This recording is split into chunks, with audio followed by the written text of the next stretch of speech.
कल सिरसा आ रहे केंद्रीय गृह मंत्री अमित शाह की रैली के विरोध को देखते हुए पुलिस ने जबरदस्त सुरक्षा के इंतजाम किए हैं। इसके लिए 15 सीनियर आईपीएस और 20 से अधिक डीएसपी स्तर के अधिकारी सुरक्षा में तैनात किए गए हैं। प्रदेश के डीजीपी ने सख्त हिदायत दी है कि शाह की सुरक्षा में किसी प्रकार की चूक ना हो। हरियाणा में राजनीतिक दलों के साथ साथ पंच, सरपंच, खापे आदि केंद्रीय गृह मंत्री अमित शाह के हरियाणा दौरे को लेकर विरोध की घोषणा कर चुके हैं। ऐसे में सरकार शाह की सुरक्षा में किसी प्रकार की चूक नहीं चाहती है। केंद्रीय गृह मंत्री की सुरक्षा के लिए पुलिस की 11 यूनिट बनाई गई हैं। हर यूनिट का इंचार्ज आईपीएस स्तर के अधिकारी को बनाया गया है। इन यूनिट में 50 इंस्पेक्टर रैंक के अधिकारी, पुलिस ट्रैफिक के अधिकारी और 200 महिला पुलिस के जवान शामिल किए गए हैं। साथ ही हर यूनिट में एनजीओ कार्यकर्ताओं को भी लगाया गया है, जिनकी संख्या 680 बताई जाती है। आपकी दुआओं से ही मैं आज जिंदा हूं।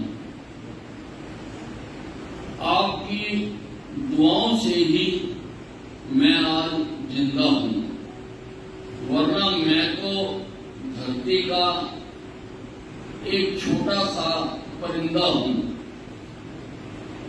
कभी ऊंचा उड़ने की ख्वाहिश नहीं की मैंने, कभी ऊंचा उड़ने की ख्वाहिश नहीं की मैंने। काम अधूरा छोड़कर चला जाता, ये सोच के ही शर्मिंदा हूं, वरना मैं तो धरती का एक परिंदा हूं। आपकी दुआओं से ही मैं आज जिंदा हूं। वो सर भी क्या सर है, वो सर भी क्या सर है जो हर दर में झुक जाए। वो सर भी क्या सर है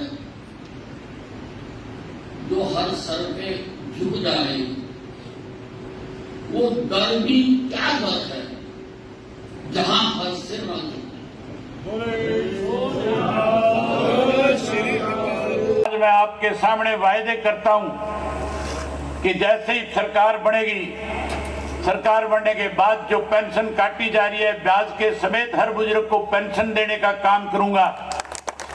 जहां बुजुर्गों को पेंशन ब्याज के समेत देंगे, वही 100 रुपया चौधरी देवीलाल ने जो पेंशन सम्मान के रूप में दी थी, और किसी ने तो बढ़ाने का काम नहीं किया, लेकिन मेरी सरकार बनने के बाद 7500 रुपया प्रति महीने के हिसाब से पेंशन बढ़ा करके देने का काम करेंगे। लाखों लोगों से मिला हूं, नौजवान साथियों से, बुजुर्गों से, माताओं और बहनों से खुल करके बातचीत करके आया हूं। सबसे पूछा था कि मोदी कहता था गैस का सिलेंडर, गैस का चूल्हा मुफ्त में दे दूंगा। जहां मुफ्त में देने की बात कही गई थी, चौधरी ओम प्रकाश चौटाला जब मुख्यमंत्री थे, गैस के सिलेंडर की कीमत 275 रुपया हुआ करती थी। कांग्रेस का राज आया, कांग्रेस ने गैस के सिलेंडर को 275 की बजाय 400 का किया। ये भाजपा वाले मुफ्त देने की बात करते थे।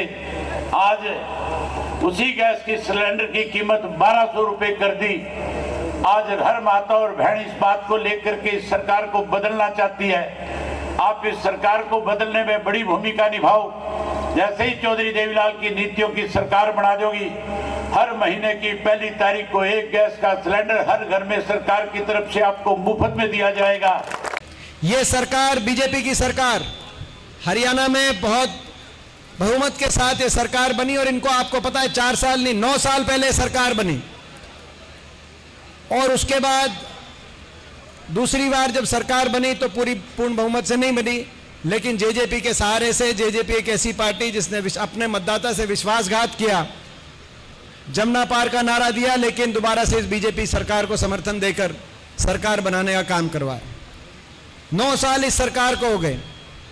आज 9 साल के बाद आपके पास बहुत समय, 9 साल में पीढ़ी जवान हो जाती है। इनके काम देखने के लिए और कारनामे समझने के लिए 9 साल बहुत होते हैं। हरियाणा के अंदर भ्रष्टाचार चरम सीमा पे, जिसका उदाहरण अगर देखना है तो जमुनानगर की माइनिंग के अंदर उसका उदाहरण देख सकते हो। भ्रष्टाचार देख सकते हो कि नहीं देख सकते? मैं आप सबसे सवाल पूछना चाहता हूं। आज भ्रष्टाचार चरम सीमा पे, हर रोज घोटाला, महंगाई, बेरोजगारी। मगर मैं एक बात फिर भी आपसे कहना चाहता हूं, ये सरकार अगर काम ना भी करती तो भी हम काम चला लेते, लेकिन एक ऐसी सरकार आई है खट्टर सरकार की, इसने तो काम बिगाड़ने का काम किया, हर वर्ग का अपमान करने का काम किया, हर वर्ग का तिरस्कार करने का काम किया।